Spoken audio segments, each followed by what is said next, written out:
Hello everybody, and welcome back to Animal Crossing New Leaf. Welcome, Amiibo. Yeah, I'm not coming out of my house today. Windows had to update, and I forgot to double check that OBS hadn't changed my default microphone again. I love having to restart my computer. Thank you, Windows. Thankfully, I haven't done anything today. Sky asked for a dragonfly. That's all that's happened. I could have just reset and done everything again, and this guy probably wouldn't have asked for a dragonfly. I wouldn't have had to have even worried about it.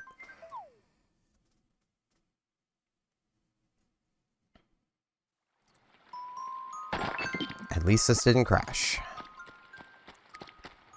Thank you, Windows. But yeah, I do actually have something to talk about today, as much as it is computer related again. But it's something that,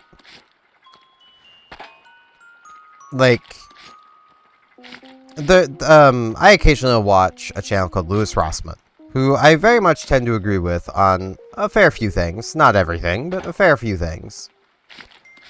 And this is one of those cases where I can see where he is coming from with the point he is making, where he is talking about the Intel problem and basically saying, like, hey, you know, this problem kind of screws all of us because Intel barely has any money on hand. And their revenue has been steadily dropping, and, you know, all this nice fun stuff.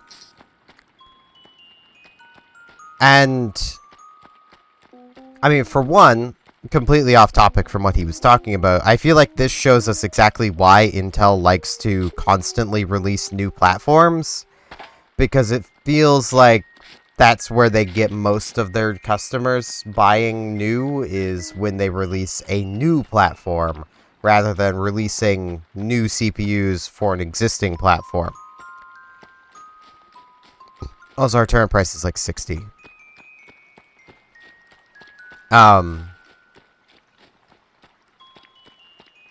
But basically, he's there like, well, you know, Intel barely has any money on hand, and that's why they're trying not to replace every CPU. It's like, well, that's fair, and for, you know, standard RMAs, like, imagine someone's just sending in their 13th or 14th gen CPU for an RMA just because it's 13th or 14th gen, and they just want to be safe with the power issues before before continuing with 12th, 13th or 14th gen.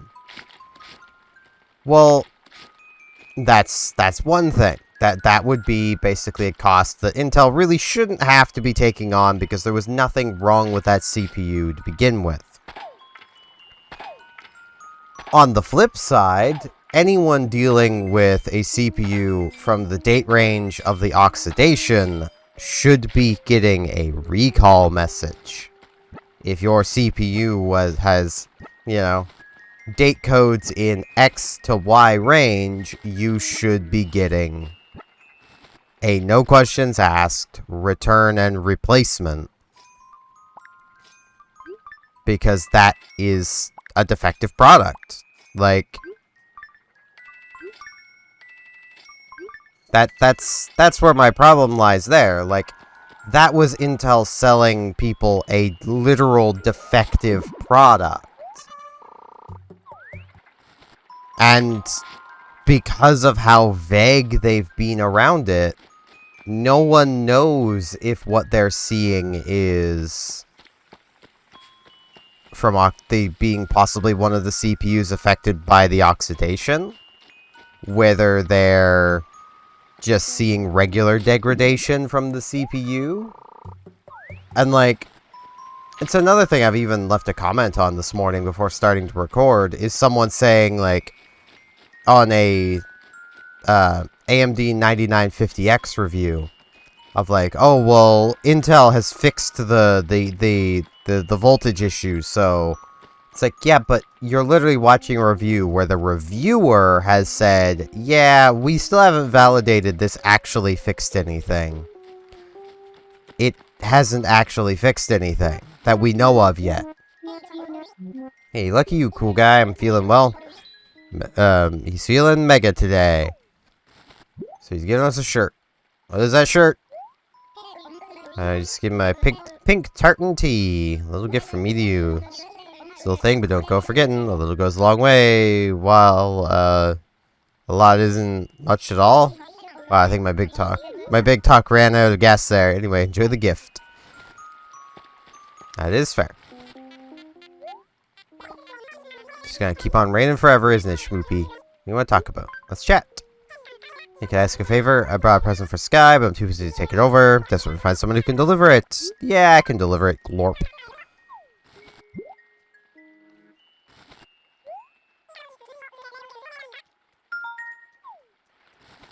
But, like, I can have minor sympathies for Intel.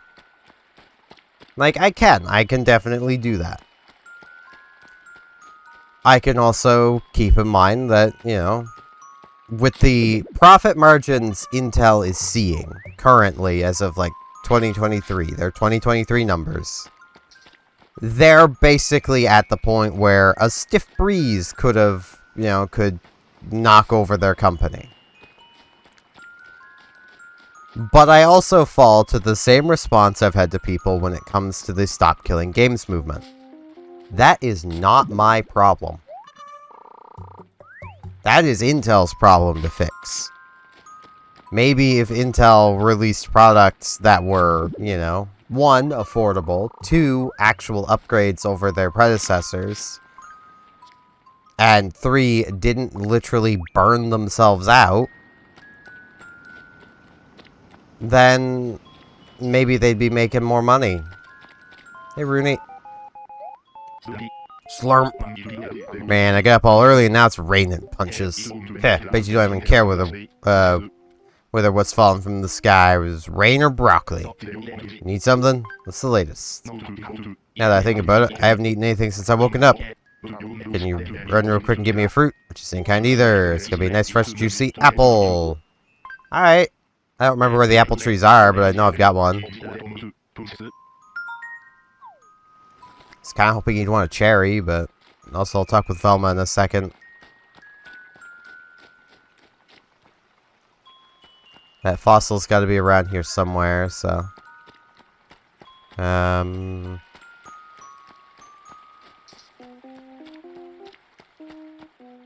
like, it's...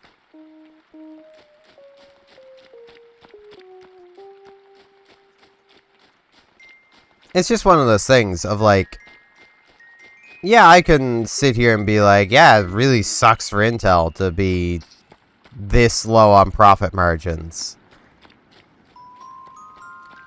But at the same time, like...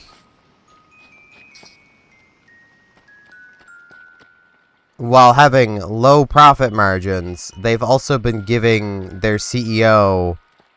Oh, hey, it's Sky. I need to give her something. Raises quite regularly. Smilp. Enjoying the rain? What's on your mind? Oop. I keep forgetting that when they have something that they want, you can't just mash A. Something from Bella.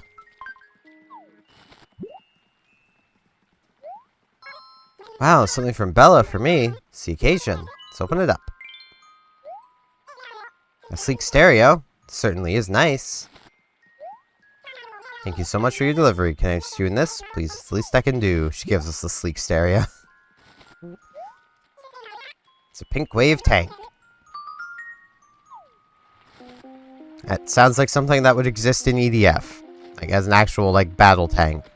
It's just the pink wave tank. As, Power Rangers taught us, though, too much pink energy is dangerous. Power Rangers was weird. But, like, it's... Like, it's one of those cases of, like... you can't help but feel, looking at Intel, that they have really been just doing things wrong for decades. Because, like, let's use an easy example here.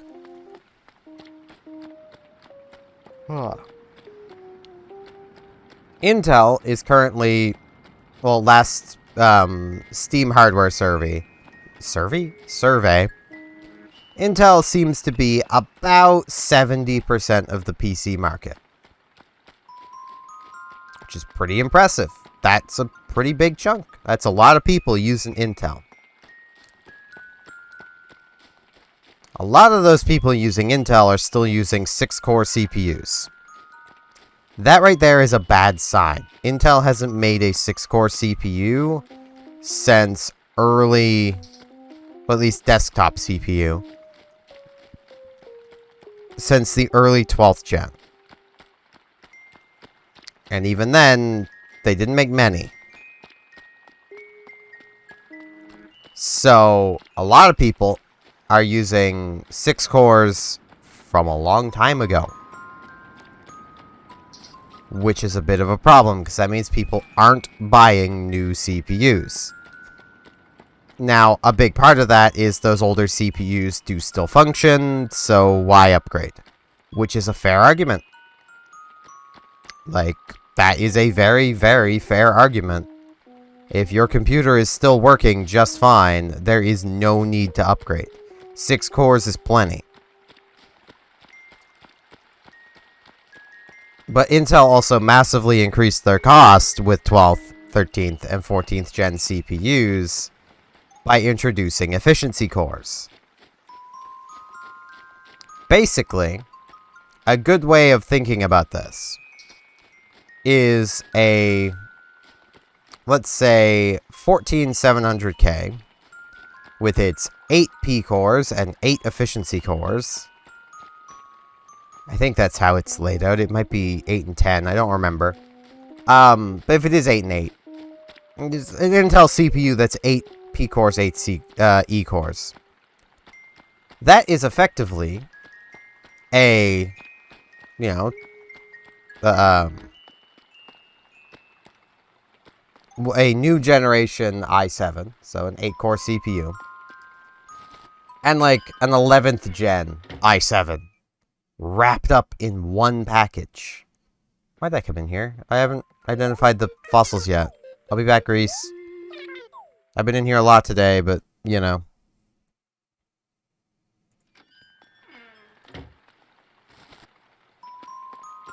Alright, let's get up to the museum, because I cannot find this final fossil.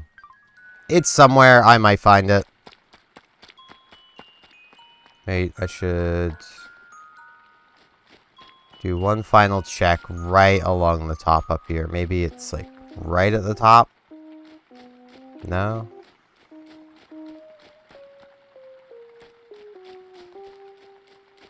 Watch it be super obvious somewhere and I just haven't seen it. Well, here's Bella. Let's tell her I delivered the thing to Sky. Should I get over this rain? Should I get over this rain already? Seems like I just need to deal, glorp. What's up? I handed it over. Thanks for making that delivery to Sky. So tell me, how'd it go? Here's the story. So our neighbor didn't like what I sent over? It's not, I think it's worth having more of an open mind. Well, she seemed to like it. Maybe I read her wrong. It seems to happen. But, but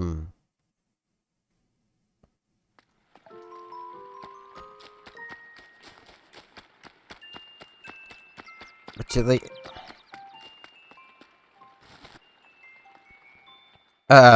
before all of this stuff started happening, Intel has 70% of the market. I'm going to get back on this thought. AMD has about 30% of the market. Intel's pre-crash stock price was about $40 a share. AMD's stock price before their recent bump because of the Intel crash was over $100 per share. That to me implies that investors are a lot happier with what AMD is doing compared to what Intel is doing. even at a regular time. Like, Intel currently has even suspended dividends payouts. So I'm sure there's a lot of stockholders in Intel that are just looking to get out right now because their money is now effectively worthless. I mean, I'm even in the camp of if Intel's stock price drops far enough, I'll probably see about actually getting some. Like, because they're gonna bounce back to probably around that $40. So, if I could buy it for 10, you know, get myself a fair few shares at $10-ish per share, and then once they get back up to 40, sell or just enjoy the dividends payouts, as much as they really wouldn't be much, because I wouldn't have that many shares. But still, like, you know.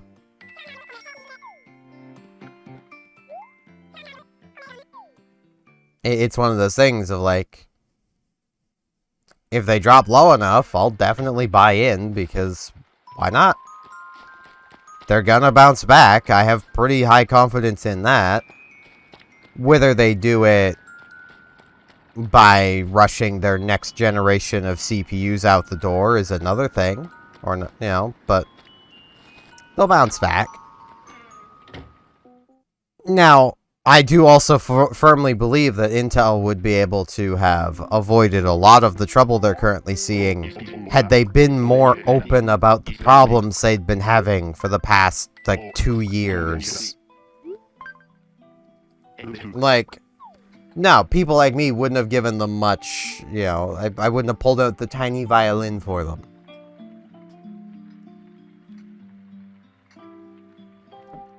But, like, I would have at least, you know, maybe not lost complete confidence in them as a company. Like, this kind of event is the kind of thing that makes you lose customers. I'm going to be very interested to see how the Steam hardware survey looks in a couple months. Like, let's say by December. Like, basically, see what the November one looks like. I'm going to be very interested in seeing that. Because, well, it's gonna be quite interesting to see how many people are actually jumping ship to AMD. I say this because in the past couple weeks, at least on Canadian Newegg, the 7800 X3D has gone from in stock to back ordered. After a consistent trend of multiple weeks, day after day, there being 20 plus people with a 7800 X3D in their cart. There has been a lot of people buying 7800 X3Ds. Like,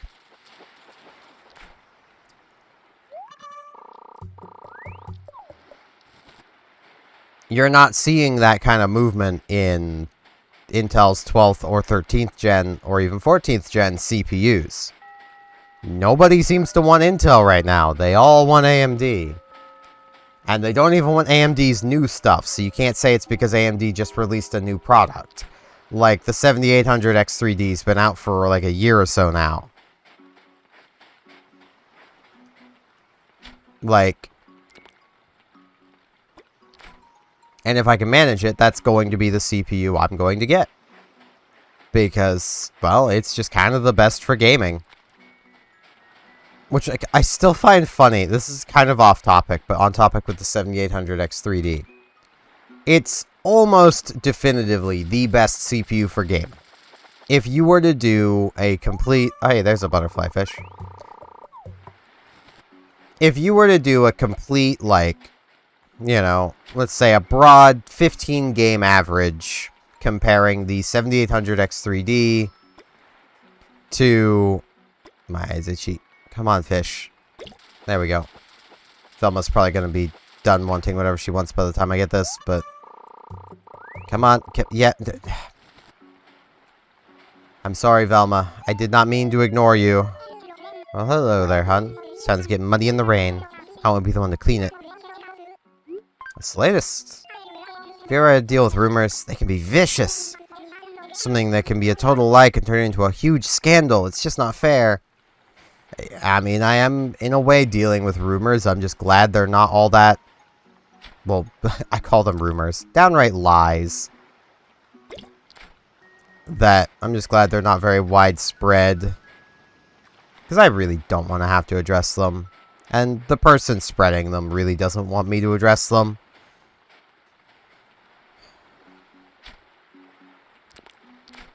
But,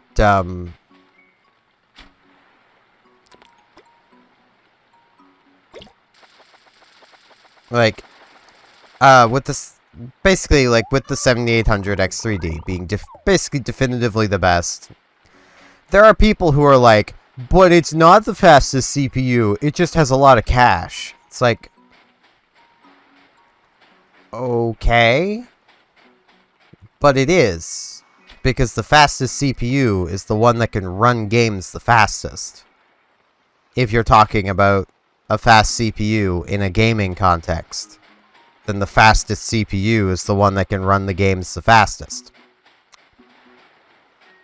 Which is the 7800 X3D on average. No, it doesn't win absolutely every game, but on average, it is better.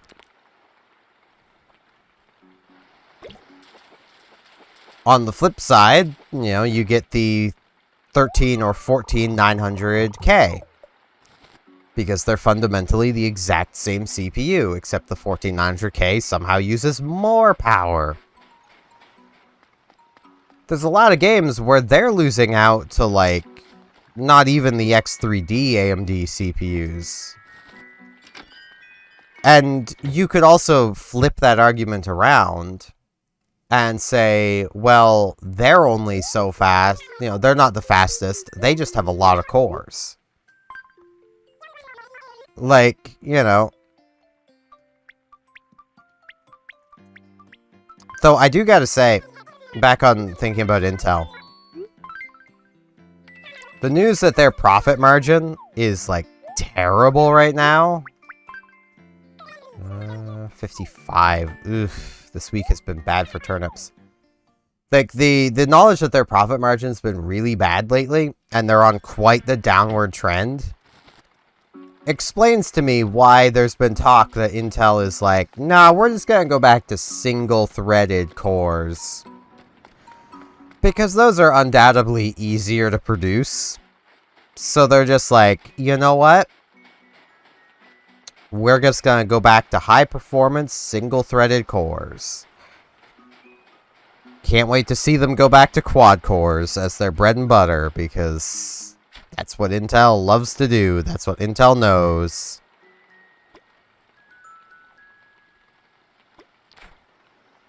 Which is always funny to me when people are like, oh, but AMD's doing the same thing Intel used to do. Except they're kind of not.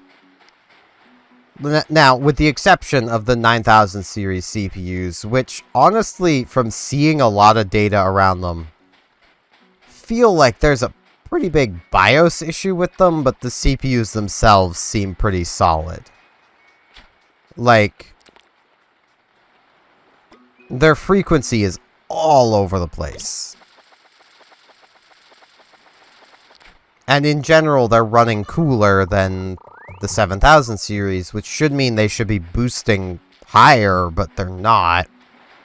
It's like, I just don't understand what's going on exactly, but in general, AMD generation on generation is improving quite a bit. Now, there is a running theory that the 9000, the AM5 platform is nearly at its limit for how AMD is currently making CPUs. Because, I mean, there is always going to be a limit for a socket. There's only so much you can pull out of a socket.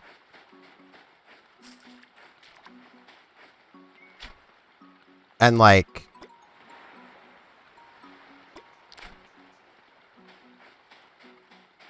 with that, you do basically then run into, well, they either need to change up how they do things, or just start, you know, making hyper-efficient CPUs. So basically, they could either improve performance one of two ways. They could, you know, find a way of actually improving the raw performance. Or they could find a way to make, like, a, you know, 30-watt CPU have the same performance as a 100-watt CPU. You know, heavily refine that performance. That would be almost unrealistic, but, you know, you get the idea. Like, they could become more power efficient for the same performance by just optimizing the power flow and all that stuff. And because of how AM5 works, well, if they can lower the power requirements of a CPU, that CPU, in theory, is greatly improved. Because, well, blah. It's probably just a horse mackerel anyway. Because that basically means that, you know,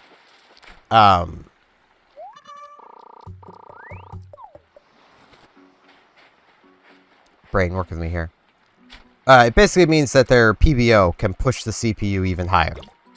Precision Boost Overdrive. Which basically just self-overclocks the CPU until it reaches a thermal limit instead of just a performance limit. You know, well, a power limit. So you basically just pushes and pushes and pushes until it reaches thermally where its cutoff point is.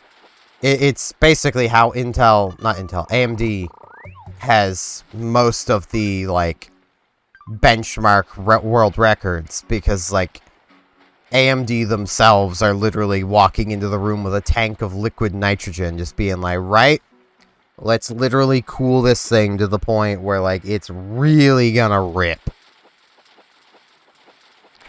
You know, let's load it up with, like, you know, let's get its temperature, like, 30 degrees below ambient, then start running it hard.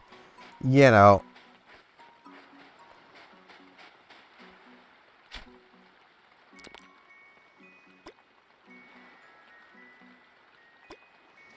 But, like, it's... I say that a lot.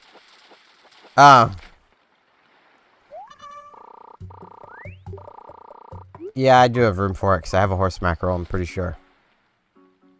I have 2 horse mackerels. Gone. Oh, there's the fossil. I was through that spot multiple times and did not see it any of those times. Saw it that time. Like, if Intel handled this whole situation better... Like, okay, let's do a hypothetical, and let's say if Intel, even if they did wait this long to make a big public statement that, yes, okay, all 13th and 14th gen CPUs are basically burning themselves out, and then immediately committed to extending their warranty period. And then also went, okay, and we also had this oxidation problem last year. We're sorry we didn't tell you about it then. We didn't think it would be as big of an issue as it turned out to be. Here is the affected date range. If they had done that, I wouldn't have been happy. But I would have been more happy, and there's a decent chance I would have went, you know what? I'm going to save a bit of money. And rather than buying into AM5... I'm gonna buy a 12th gen Intel. So Pookie, I've been thinking about changing the way I say hello. My customer greeting has grown stale. I usually say schmelp. Any suggestions? Sure. Let's see. We got smelp. Let's go with Zorp. Zorp's a pretty good greeting. Yeah, it's perfect. Zorp. That's saying hello. Sounds sophisticated. Oh yeah, that'll totally sound sophisticated. Walk up to a very dignified person, just say Zorp, and they will immediately be like, ah, clearly you are a fellow member of high society. You know, it's very sophisticated.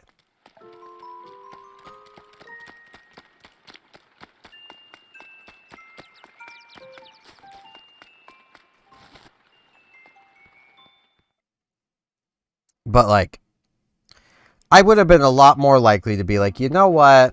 I'll buy a 12,700K. I'll take the minor performance loss, but it's not a big one. Like, gaming-wise, it's a toss-up, because, like, the 8 performance cores versus 6, they're slightly worse performance cores, but 8 of them versus 6. So in a very, like, core-heavy load, then, you know, it is definitely better to have the 8 cores over the 6 cores. But where they didn't do any of that, screw them. I ain't giving them my money. Like, I could right now fix my computer problems by just buying a 12,700K. But I'm not giving Intel my money. It's not going to happen. I refuse. Like, I'm just not gonna do it. And I don't suggest any of you do it either. Like, they're not worth it. They are quite simply just not worth it.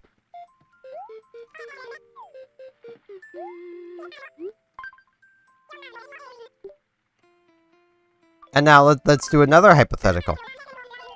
If Intel had, the moment they realized the oxidation issue had happened, fired the CEO or whoever it was, the upper management, that okayed these defective CCDs to be used, then immediately put out a recall for those CPUs of the affected date range, and on top of that, you know, basically made it very apparent, rather than trying to throw their board partners under the bus, that yes, they are aware of issues with the 13th and 14th gen CPUs basically burning themselves out, and that they are working on the fix. It may take some time. You know, be very transparent and open up front, and let the customers know that, you know, hey, these CPUs are definitely going to have problems. And offer a complete recall on those affected, you know, corroding CPUs.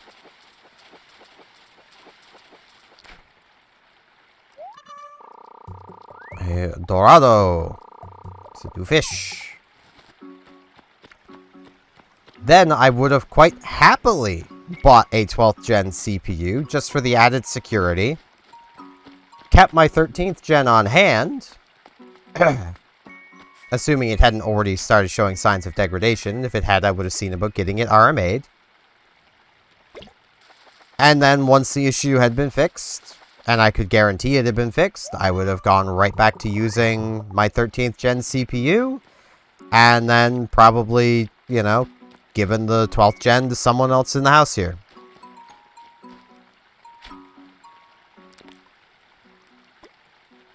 Like, you know, I would have been perfectly happy doing that if they had been open up front and, you know, clear from the very beginning. But they haven't been. They've been purposefully trying to shove this under the rug. And that rug already has so much stuff under it, it's not a rug anymore, it's a mountain. Like, so they can't hide it. As much as they very much seem to want to, they really just cannot hide it right now. And, well, I'm sorry to say, but sucks to be you, Intel. This is a problem of your own creation. You knew of these problems years ago. From reporting, they knew of the oxidation 2 years ago. At least. And they said nothing. Based on, leaks and rumors I've seen, apparently some Intel employees were told, oh no, the oxidation happened in 2013. But also, looking back, the exact wording that was used that made people go, oh no, they didn't know about it till 2013. The wording that was used, even by the leaker, was that it was addressed in 2013. Not that it was discovered in 2013, that it was addressed in 2013. It was also heavily implicated that one of their higher-ups had literally flown to the affected factory and was like, yeah, let's ship them. Let's ship these defective CPUs. They still work.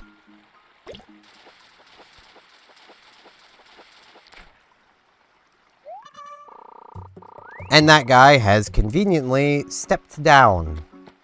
Meaning he probably still got his severance package and all that, and,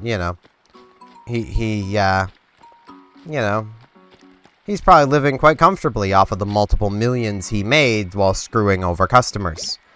As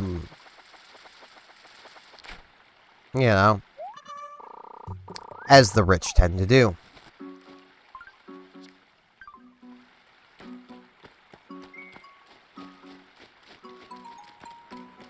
The funniest thing is, this isn't even Intel's first rodeo.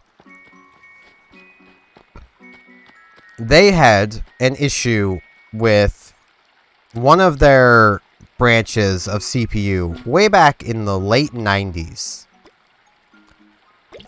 And after customer and media outcry about this issue, which was a very similar issue, Intel released a statement saying that, they would basically do a full recall of all the affected CPUs, and that they had learned a lot.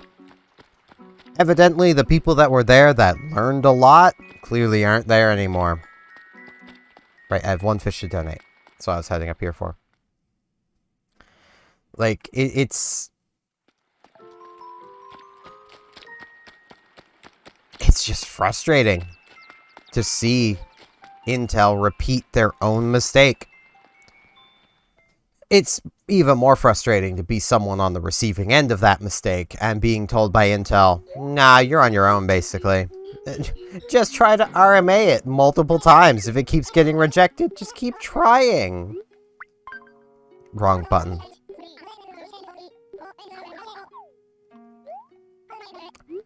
Like,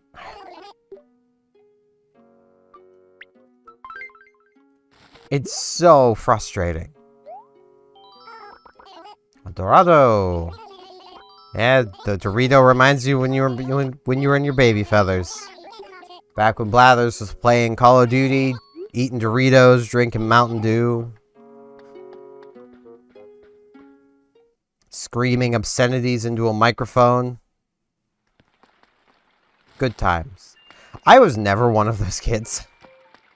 Thinking, I also, like, there was only a period for, like, I think it was a month, we had the Xbox Online server stuff, and I actually played Call of Duty Online. And man, did people get pissy. Which, this is a completely off-topic thing, but that just reminded me of that. Making that joke reminded me of this. Okay, any of you who've played one of those games, I want you to, right now, stop and think, how do you feel about the concept of camping? I'll give you a moment to collect your thoughts. So I can almost guarantee you, if you have the popular opinion, we disagree. Because how I see it is that it's not even a remotely scummy tactic. It's logical. Like, let's go through this for a moment. For those who don't know what the idea of camping is, it's not pitching a tent and having a cozy little time. It's grabbing a weapon, usually a sniper rifle, and basically sitting in a corner or with your back to a wall where no one can approach you, where you can't see them, or at least it's very difficult for them to approach you without you being able to see them, and just sniping people. You know, doing exactly what a sniper does. You know, playing the weapon to its exact strength. Long range, accurate, one shot, one kill. But according to Call of Duty players, that's cheating. That's so scummy. Why would you do that? You're a freaking camper. It's like, well, okay. There's one big solution to beating a camper, and that is simply learn where his sight lines will be and avoid them. If he doesn't get points, you win the match. You know, as long as it's not just you two in the match, then you can just avoid him. Like, but past that, like, that's not the player's fault that the game developers made map design that allowed for this to work with the clear intention of it working. It also, to me, tells me that a lot of modern Call of Duty players, and, well, I say modern, Call of Duty players, even when I played Call of Duty Online, never played Perfect Dark. You want to talk about camping? Okay. In Perfect Dark, there is a weapon called the Farsight. The Farsight is a sniper rifle with the added fun little quirk that every shot it fires that connects will one-hit KO its target if the target doesn't have a shield. The Farsight also has an aiming mode that lets it see through walls. And on top of that, can shoot through walls too. There is no avoiding a Farsight. You just have to hope you spawned close enough to a shield or the person with the Farsight to take them down before they can shoot you again. Because otherwise, you're just dead. That I would class as camping. Sitting in a corner far away from the spawns, probably on the shield spawn because they tend to be in way out of the way locations. And just sniping people as they spawn. That's camping. That's spawn camping. But just, you know, sitting in a corner away from the spawns with a sniper rifle that you need to have a line of sight to use. Also meaning if you know the person's there and you're good enough, you can just counter snipe them. Like, I'll never understand why it's an issue. But that is going to be it for today. Hopefully we have good turnip prices tomorrow, because it's already Thursday and we have had terrible prices all week. So that's not exactly a good sign, given I bought so many turnips this week. I knew I'd regret it, but I did it anyway. But yes, thank you all very much for watching, and hopefully I'll see you back here tomorrow for more Animal Crossing New Leaf Welcome Amiibo. See you all then!